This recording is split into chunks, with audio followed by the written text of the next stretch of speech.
Okay, sit down. You want to carry out here now?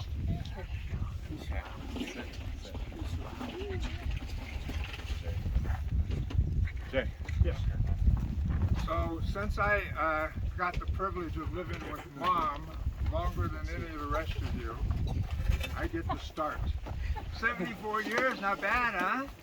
No. Yeah, that was terrific. So we're here to honor and remember our sacred person of sacred worth to us, our mom, our grandma, our great-grandma, our friends, our neighbors. So we're all here.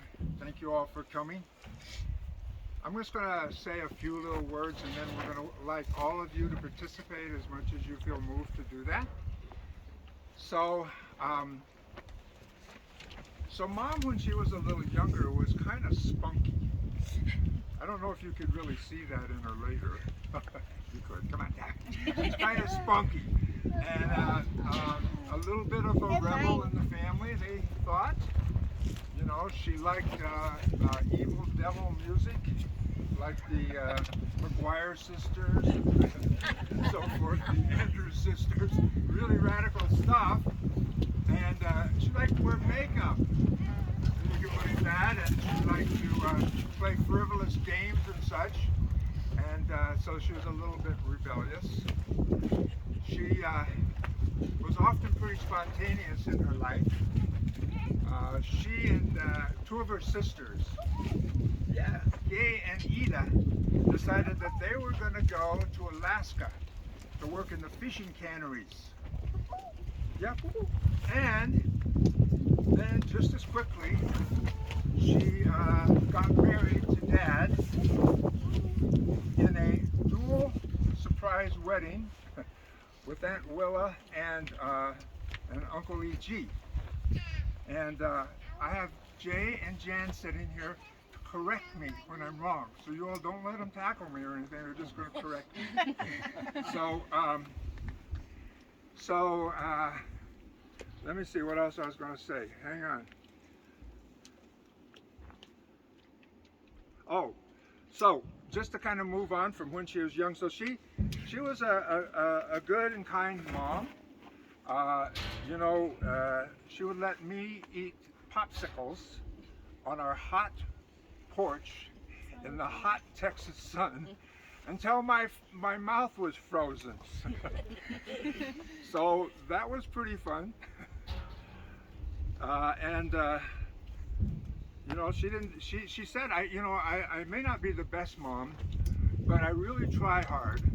I think she did. I just wanted to tell that to my dentist. You know, you get it, dentist? Okay. So, yeah, I wrote some things down. I can't remember them all.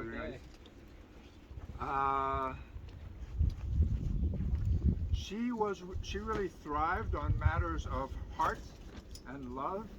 I remember when she made a call on an old crank phone at our house to my uncle Horace, and she hooked him up with a young lady in town named Juanita, who became my aunt. And that was really what Mom did. She could have monetized it. She could have made a business out of it if she wanted to. She was a matchmaker. And then later she was a dominoes queen. So she had to play dominoes. She taught us all how. She had to play dominoes with everybody from the trailer parkville. Joanna, I don't know if she got you into that, but you know, she played dominoes. And actually, I think that could have been a business too. She could have raked in a lot of money had she played it right, because she was pretty good at it.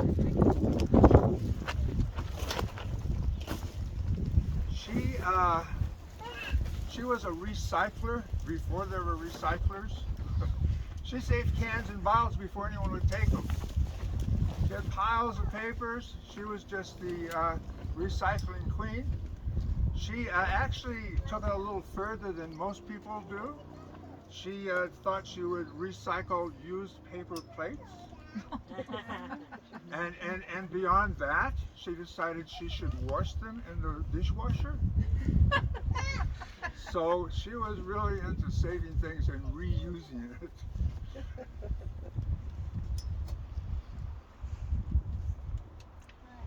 Yeah. Yeah. She was kind and generous to a fault.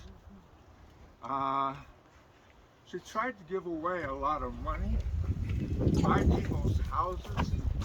So I'm not going to say much more about that because it's a sore point in our family. But that's what she was, very kind and generous. And she, would not only be sharing with her kids, which she did freely, but with her grandkids and with neighbors and the rest of the family. And actually what we used to call hobos. So hobos would come to the house, and actually she didn't have to have them come to the house.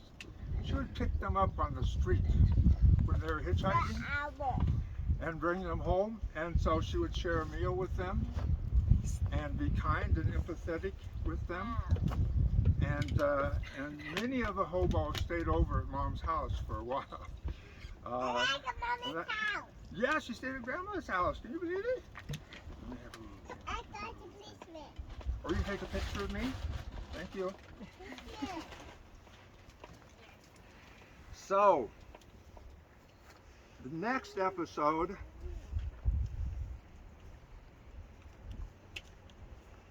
speaking of being underwater, that's the house, everybody giving it all the money away. You guys are with me?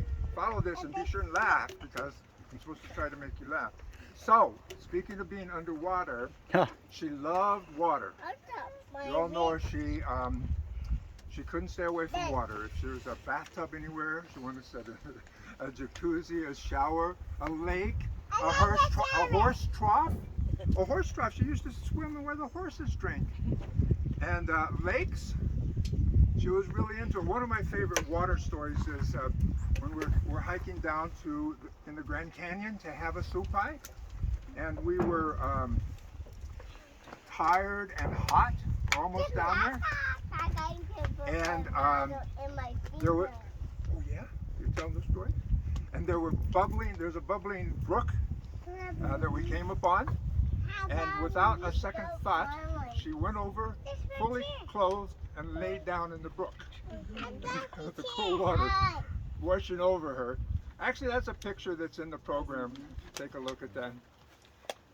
So water was a real thing for her, even if she was not a Pisces. She was not a Pisces, Lucia.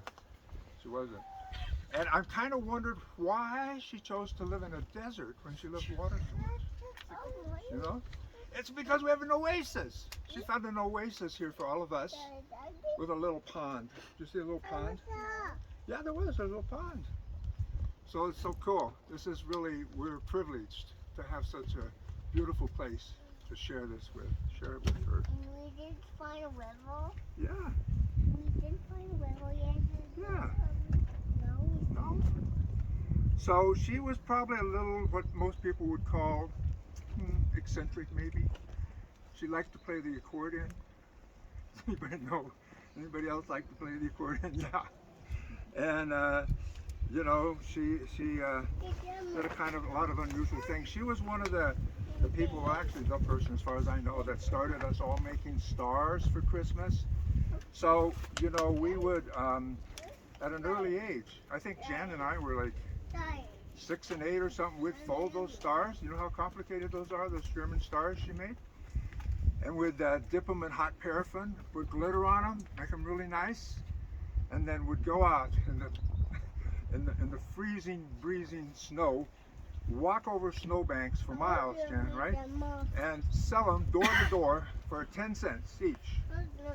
We made a small fortune. We would all come home at night with, I don't know, $2 or $3, and we were ecstatic. So that was great fun.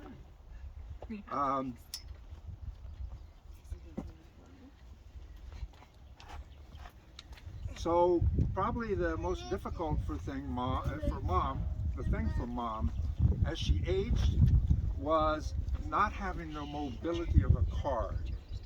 So it was kind of a difficult process. We struggled with her for some time over that. At one point she wrecked her car, and so we thought, oh well, this is a godsend. We don't have to get her fixed, so she's not going to drive. And then she went down to what's that Chevrolet place? I don't know. She went down to one of the car dealerships, and when I woke up the next morning, there was a $40,000 Cadillac in the front door. She had no money. We had all the money. I don't know how she got it. She sweet talked somebody into getting a nice car. And then at one point here, and I get a little lost on the sequence, at one point here, she decided to run away from home because she was kind of unhappy that her keys were taken away. Hi. So she took her husband Pat in tow, and they ran away to Mississippi. Her thinking was that, well, I can get a driver's license there. Arizona is so cruel to me, I'll just keep moving. Yeah. So I don't know how she got back home. We did find her, and they would not give her a driver's license. And somehow she got back home. Jan, you'll have to pick that up. So, so Mom did not like conflict, but she did have lots of disagreements with her sisters frequently. She was a strong supporter for most of her life for the Equal Rights Amendment. And she said to me, how can anybody be against this? It's only 12 words. 12 little words. Equality of rights under the law shall not be denied or abridged by the United States or any state on account of sex. How can anybody be opposed to that, she says. However, it's 23 words, 23. She and I both were pretty bad at math. And she definitely was kind of out of the family, thank you, Steve, out of the family tread. You're my poo-poo. No, I'm your grandpa. and she was real excited about having, no, I'm your grandpa, about having a female president. So she was pretty disappointed when that didn't happen. So life with Mom was a trip. It was colorful, it was playful, it was joyful. In the night of death, hope sees a star, and listening love can hear the rustle of a wing. Robert G. Ingersoll. I see the pond. Did you see the pond? Okay, that's all I wanted to say. Who's next? All right, Jerry. Thank you.